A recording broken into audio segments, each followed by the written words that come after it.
Hey Outlaws, how's it going? Let's start a discussion about soft wash. Let's talk about pumps. Let's talk about what you're using.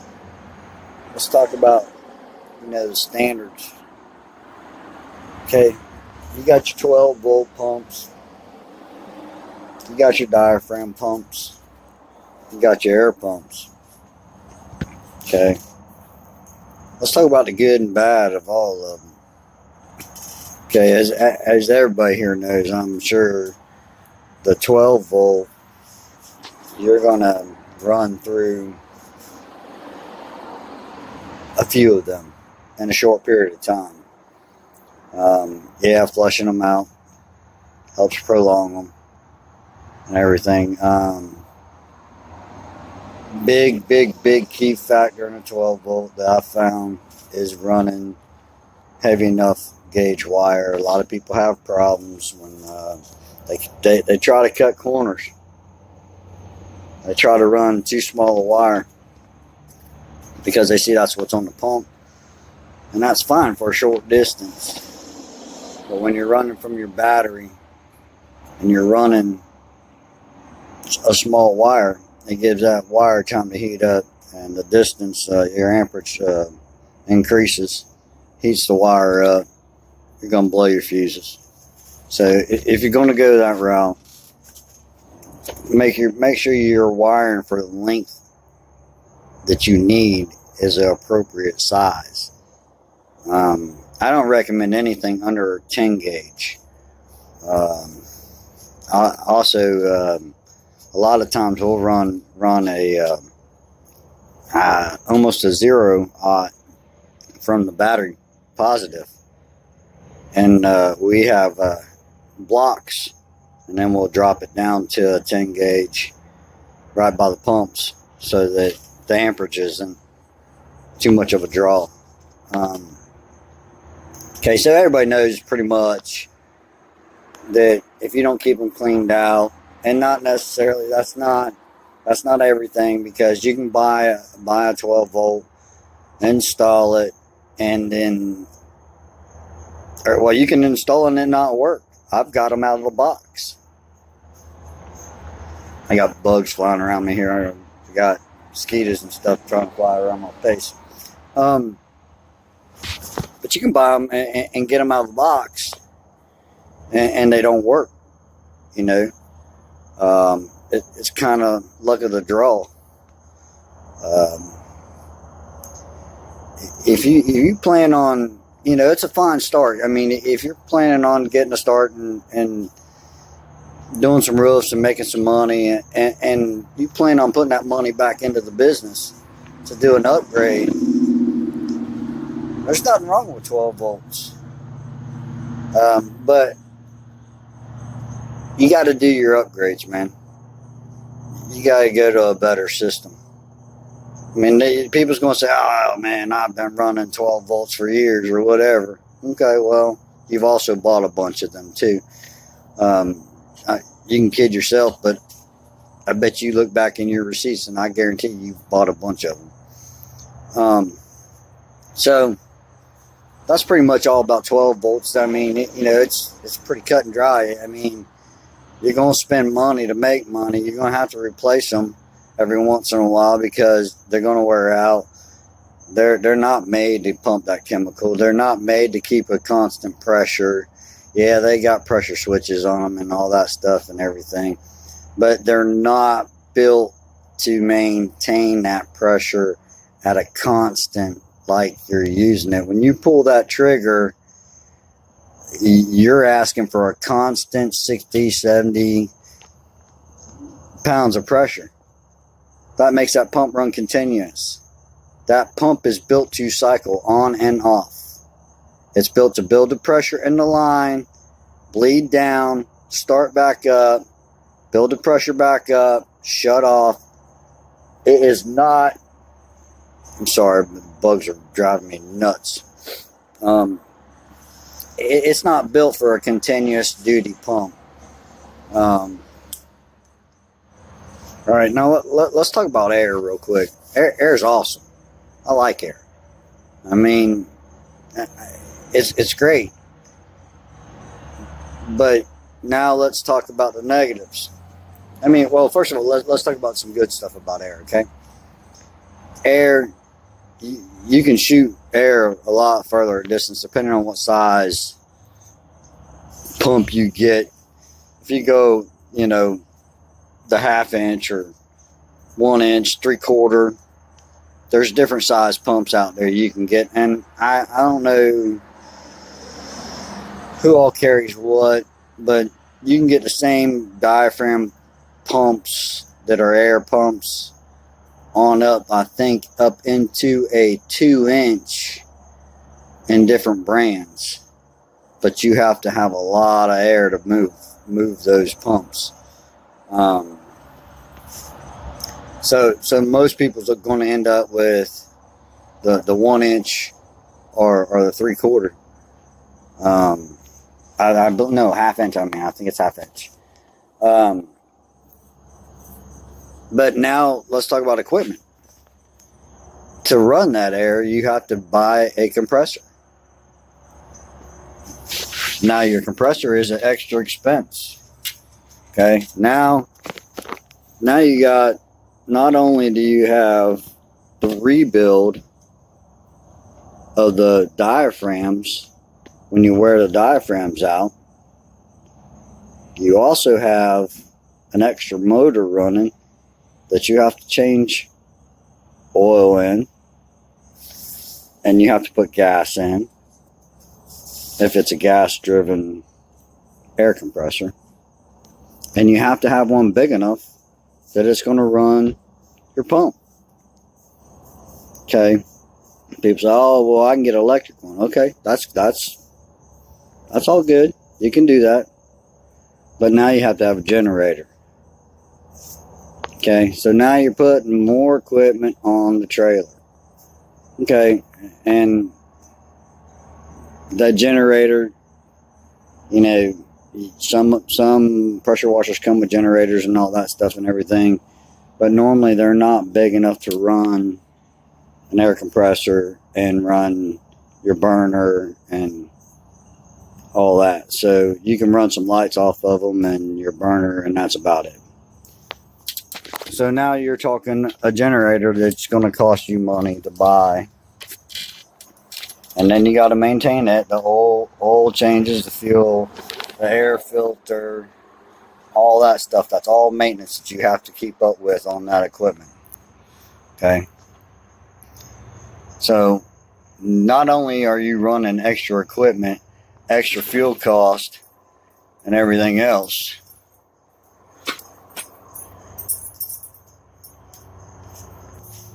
you got extra equipment and everything else.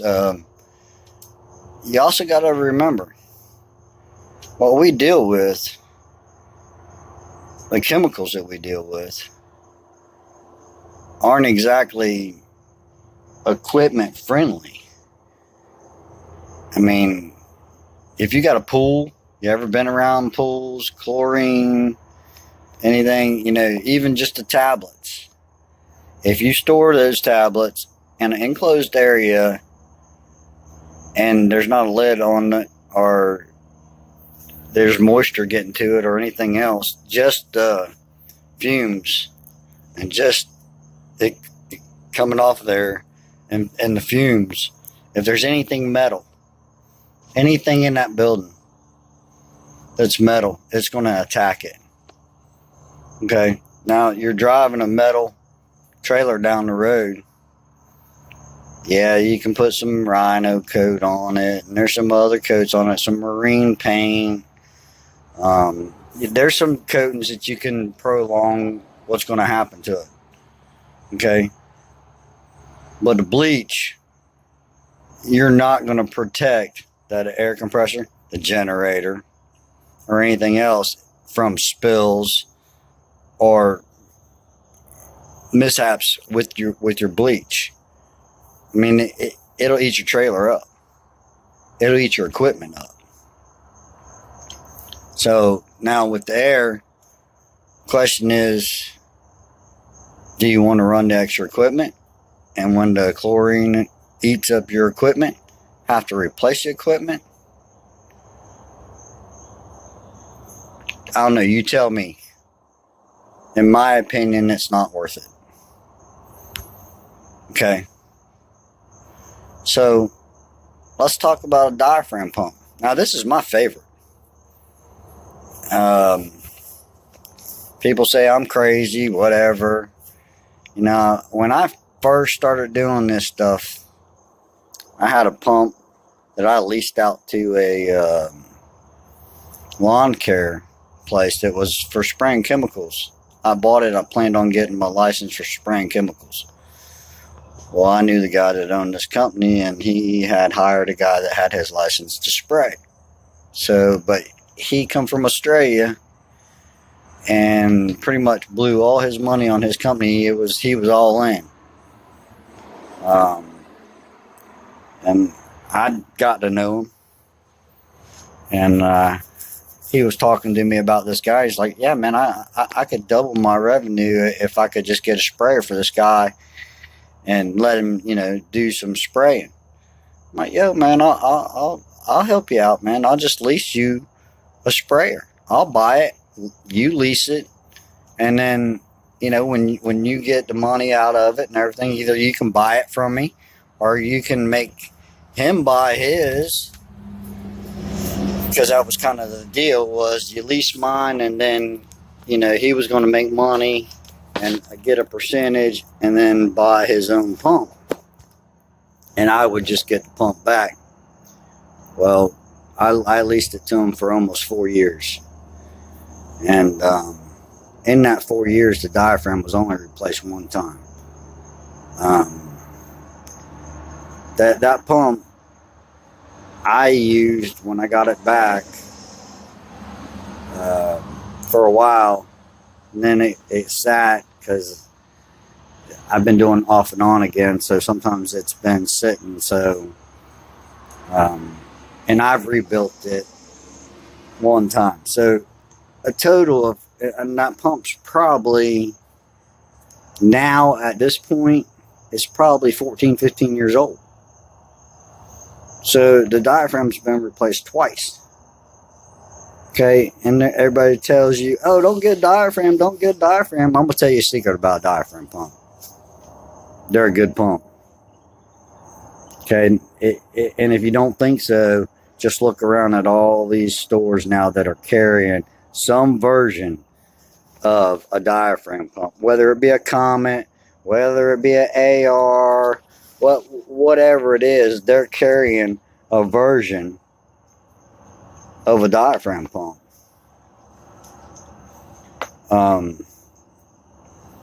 Yeah, you can't use a proportioner with them. They got a dump and all that stuff. You have to pre-mix and batch your, you have to batch it out, which is fine, because if you're doing a roof, mine's got a 100-gallon tank on it. That's enough to do 2 roofs if they're small. And you know what mix you're going to mix it with. You know what you're going to go strong with your bleach. You know what your mix is, and you mix it up and go to town. And as far as distance and everything, now I can't really say nothing, because I don't know. I've seen them work, but also I've never seen them put to a test with a nozzle to actually see spray height and distance on them at the booster pumps. So I can't really talk good or bad about a booster pump. I can say you need the extra equipment. You need a generator, or you have to plug into the customer's house, which to me, I don't want to do that. I don't want to say, hey, I'm going to be using your water, and I'm going to plug in my compressor here, or plug in my generator so I can run my booster pump, or plug in my booster pump to your electricity. I don't like that. So there again, there's extra equipment to have when you have the booster pump also. Now, with the diaphragm pump, you do have extra equipment. You have the gas motor, and that's basically it. I mean, you're going to change the oil on your machines anyways. So while you're changing the oil on those, you might as well do another oil change and put gas in it. That's all you're doing, oil change, gas, and an air filter on that pump. And, you know, the secret about a diaphragm pump, you can destroy a diaphragm pump really, really, really quick from cavitation. Cavitation will tear a diaphragm pump up. It'll crack the manifolds and everything else. That pump over there is 15 years old. Not once has it been cavitated where it broke the manifold. Now, have I had issues in the past? Yes, I have, because I've had some hoses get messed up and had some stuff get kinked and all that, everything else for the suction, and my filter got messed up. And yeah, I've had sometimes when it's cavitated. But if you can keep that pump from cavitating, I don't see the reason why not to go diaphragm pump. Now, that's strictly my opinion. You're going to have everybody else's opinion and everything else. Everybody's going to call me crazy. And that's fine. But there's people on this group, there's people that are using these pumps right now. I guarantee you they'll come out and tell you that what these people are saying, that they're a bad pump, they're this, they're that. They'll come out and tell you, no, that's not true. They're not using them in the field every day like we are, and they've been dependable machines. That's just my take on the soft wash systems. Now, I still have a 12-volt system also.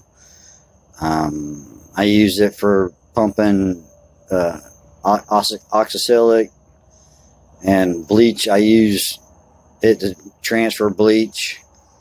I still use it on roofs on occasion, and I'll use it for a soft wash system. It just depends on what kind of mood I'm in. And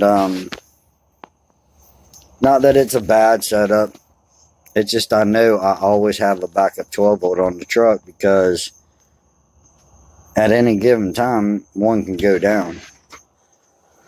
So anyways, I keep getting interrupted here, so I'm gonna cut this short here. But y'all in the comments and everything, let me know. If you get a chance, you find someone's got one, go out and spray one. Go out and see if they got different nozzles for them. Go out there and see the distance you can get out of them. Okay, now the downfall. The downfall is they pump a lot of GPMs. Okay, now, is that good or bad? It depends. Depends on what you're using. It depends on your tip. It depends on how wide of a fan you're using. If you're spraying 11 GPM a minute and you got a fan that will cover from the ground almost to the rooftop while you're spraying, you can walk by that house in one swipe and get to almost the whole side of the house as you walk. So at 11 GPMs, are you wasting it? No, because you're covering the whole house instead of having to sit there and go back and forth, back and forth, back and forth to get the whole house. On the other hand, will it eat up some chemicals? Yeah, absolutely it will if you got the wrong tip on it and you're not moving fast. So there is a trade-off. But y'all let me know in the comments what y'all's thoughts on pumps and setups and having extra equipment, knowing this is my big thing about it. You got extra equipment to take care of. You got extra equipment that the SH is going to eat up. It's going to cause problems. It's going to cause mechanical issues eventually. because it's going to start eating things up, whether it be the carburetor or whatever's metal on there the bleach comes in contact with. You don't get it rinsed off good, you don't get it neutralized, and then next thing you know, it's rusted out and you're starting to have maintenance issues and everything else. And then when you go to try to do something with it, you try to put some maintenance on it, because of the corrosion and everything else, you have issues. You have to replace a bunch of stuff, and you're basically rebuilding the stuff all the time. And that's my point of view. So for longevity, myself, the extra pump with a diaphragm, and like I said, 15 years, 2 diaphragms, no cavitation is key. That's just my choice. Let me know what y'all think. Outlaws, ride out, buddy. Good night.